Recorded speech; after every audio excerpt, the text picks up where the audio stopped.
Assalamualaikum warahmatullahi wabarakatuh. Kami dari CGP Angkatan 8 Kabupaten Pesisir Selatan. Saya Andika Putra. Saya adalah dari UPT SD 28 Karangpauh di sebelah kanan saya. Saya Rani Rafzanita dari SMP Negeri 21 Atap Bayang Utara. Di sebelah kiri saya. Saya Riza Septria dari UPT SDN 34 Pasar Baru. Baik, pada kesempatan kali ini kami akan mencoba melakukan demonstrasi kontekstual modul 2.3 coaching dalam supervisi akademik. Selamat menyaksikan. Assalamualaikum warahmatullahi wabarakatuh, Ibu Rani. Waalaikumsalam. Bagaimana kabarnya hari ini? Begini Bu Rani, hari ini Bu Rani akan melakukan proses coaching terhadap coaching. Sebelum itu saya ingin menjelaskan dulu tentang rubrik penilaian yang akan saya nilai. Saat proses coaching nanti, saya akan mendiskusikan rubrik penilaian nanti di mana saat proses coaching yang Ibu lakukan nanti sesuai dengan alur tirta. Kemudian di mana dalam alur tirta itu Ibu Rani harus memberikan pertanyaan yang berbobot kepada coach dan bagaimana respon nanti yang akan diberikan oleh coach terhadap performa yang Ibu sampaikan.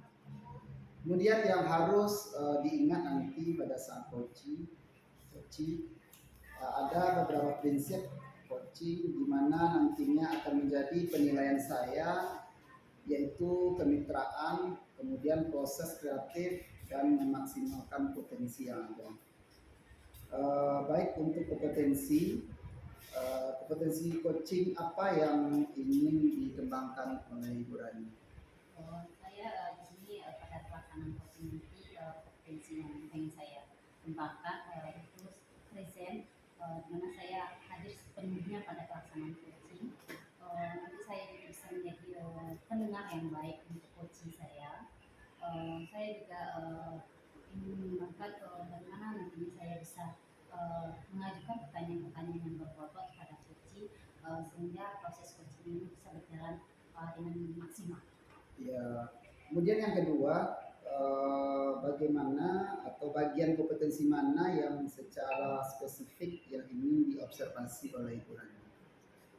Yang diobservasi pada pelaksanaan coaching ini sebagai mendengarkan dan bagaimana saya nantinya apakah saya mampu untuk mengajukan pertanyaan-pertanyaan yang berbobot kepada coaching.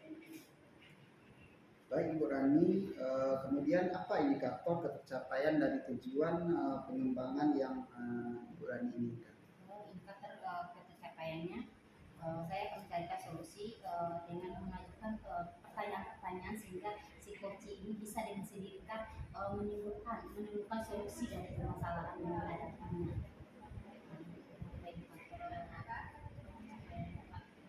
Bagus Ibu Rani, sampai di sini dulu pertanyaan saya. Nanti akan ada tahapan pra supervisi nanti setelah selesai pelaksanaan coaching dan saya akan melakukan supervisi terhadap Ibu Rani.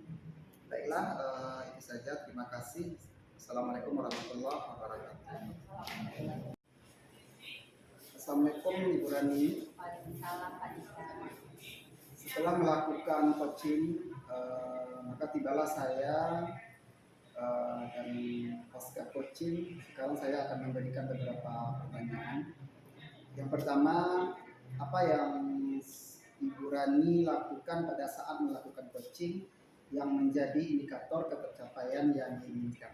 Pada pelaksanaan coaching saya sudah melaksanakan sesuai dengan alur tirta.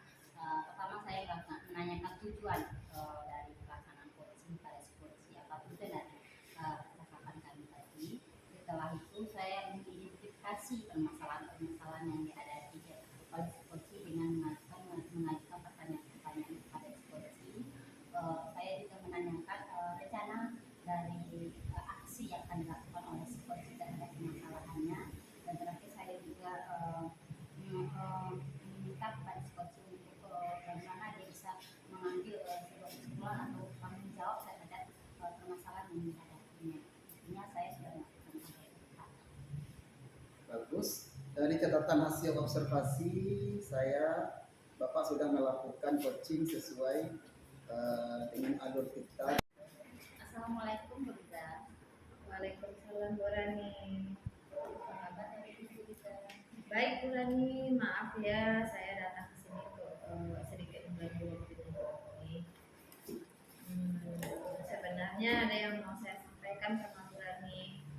Apa yang mau dibicarakan dengan saya pada kesempatan kali ini? Begini Bu Rani, saya tadi di kelas saat mengajar itu ada peserta didik saya, dia berkelahi gitu. Berkelahi yang kalau berkelahi anak-anak tuh kan biasa gitu ya Bu Rani ya kalau anak SD. Cuman tadi itu ketika saya ada dalam kelas, lalu anak tadi berkelahi, emosinya mendadak-dadak gitu. Jadi seperti apa yang diharapkan kelasnya? Situasi seperti apa yang diharapkan? Ya saya mengharapkan kelas saya itu ya aman gitu, nyaman buat anak-anak. Kalau seandainya ada yang bertengkar kayak gitu, otomatis itu temannya jadi terganggu kan. Suara berisiknya juga dengan mereka berkelahi, jadi peserta didik saya yang lain juga terganggu gitu. Jadi untuk mewujudkan kelasnya nyaman, tentram, itu apa yang bisa lakukan kira-kira? Ya mungkin untuk murid saya yang agak emosian ini, saya ingin mengetahui gitu apa sih yang menyebabkan dia seperti itu, berani. Ya begitulah berani, itu saya akan mendekatinya gitu. Jadi selain untuk mengetahui siswa yang meledak-ledak tadi ya, Riza apa yang bisa yang mau Riza lakukan untuk mengatasi? Ya pertama tentu saya ingin mengetahui kenapa sih dia punya sikap yang temperamental seperti itu. Kemudian dengan dengan keadaan yang seperti itu, saya takutnya nanti akan merembes ke hasil belajarnya juga kan. Makanya saya ingin mencari tahu gitu gimana sih untuk menyelesaikan masalah anak yang seperti ini gitu. Makanya saya datang mendapat Rani.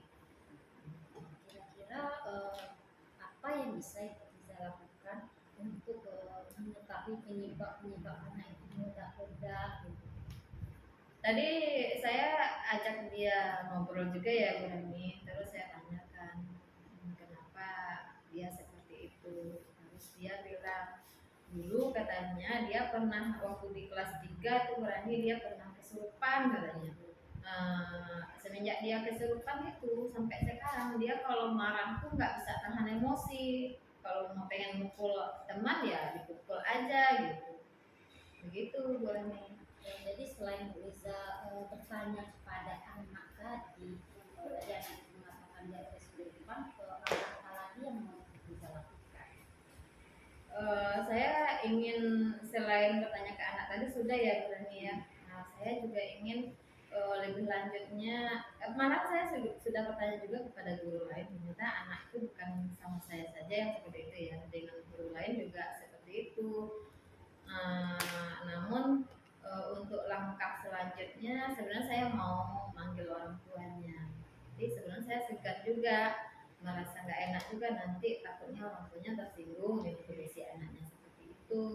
Gitu.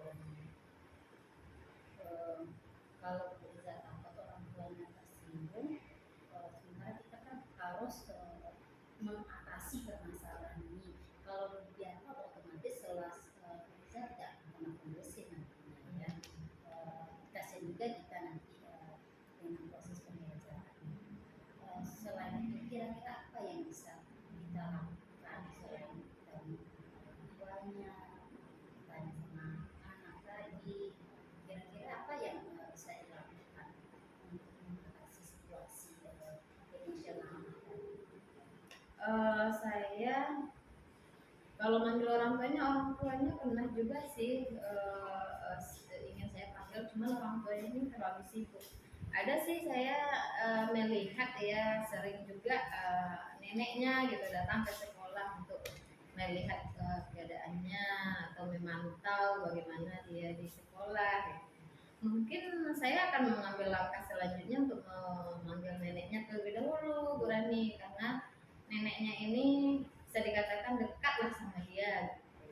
Itu bagus tuh bisa. Jadi untuk mengatasinya perlu juga kita hubungi orang yang terdekat ya. Biasanya kan kalau anak itu dekat dengan seseorang dia lebih mendengarkan apa yang disampaikannya. Siapa yang paling disayangi dia akan mendengarkan orang yang Iya, disayangi. betul. Biasanya juga kita bagus seperti itu disarankan. Jadi kapan rencananya Ibu Iza akan memanggil neneknya?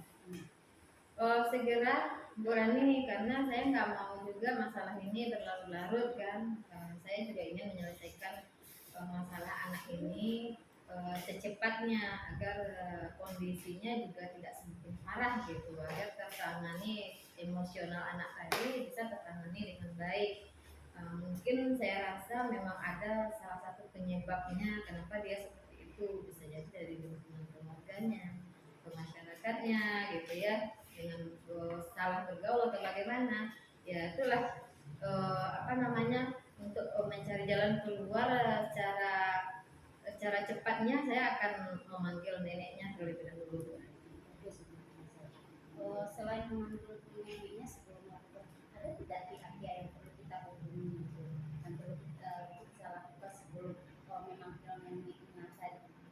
Iya, saya juga tidak hanya melibatkan keluarganya gitu Bu Rani ya. Saya juga ingin melibatkan pihak-pihak tertentu, contohnya apa namanya, guru ataupun kepala sekolah dalam hal ini. Nanti kalau seandainya memang tidak bisa diselesaikan juga, barulah saya panggil keluarganya. Biar kita selesaikan dulu, menurut saya ini lebih baik kita selesaikan dulu di sekolah. Nah, kalau memang tidak bisa nanti baru saya hubungi keluarganya. Jadi itu sudah bagus mengenai juga apa yang menjadi rencana kita ini, mudah-mudahan anak ini yang cepat terselesaikan ya. Nah, Iya. jadi kira-kira dari percakapan kita ini apa yang bisa simpulkan ya, apa yang akan kita lakukan setelah pembicaraan kita hari ini? Menurut saya Kurani, dari kejadian ini saya menyadari bahwa kita sebagai wali kelas harus memang tahu kondisi anak gitu kan, baik secara dia di keluarganya bagaimana maupun dengan pertemanannya, sikapnya, semuanya harus kita tahu. Dan salah satu caranya adalah dengan mendekati anak tersebut. Kita mungkin harus banyak bertanya atau berbincang-bincang dengan murid kita agar kita dapat mengetahui bagaimana sikapnya, bagaimana dirinya, bagaimana keluarganya gitu, sehingga kita lebih dapat memahaminya gitu Bu, agar tidak terjadi lagi hal-hal yang seperti ini. Kita bagus ya bisa dalam permasalahannya cepat terselesaikan. Iya, makasih ya Bu Rani sudah mendengarkan keluh kesah saya. Saya pamit dulu ya Bu Rani. Assalamualaikum. Assalamualaikum Ibu Rani. Waalaikumsalam Pak Dika. Setelah melakukan coaching, maka tibalah saya dari pasca coaching. Sekarang saya akan memberikan beberapa pertanyaan. Yang pertama, apa yang Ibu Rani lakukan pada saat melakukan coaching yang menjadi indikator ketercapaian yang diinginkan? Pada pelaksanaan coaching saya sudah melaksanakan sesuai dengan alur kita. Pertama saya menanyakan tujuan dari pelaksanaan coaching pada psikologi apa itu dari percakapan kami tadi. Setelah itu saya mengidentifikasi permasalahan-permasalahan yang dihadapi oleh psikologi dengan mengajukan pertanyaan-pertanyaan kepada psikologi. Saya juga menanyakan rencana dari aksi yang akan dilakukan oleh psikologi terhadap permasalahannya.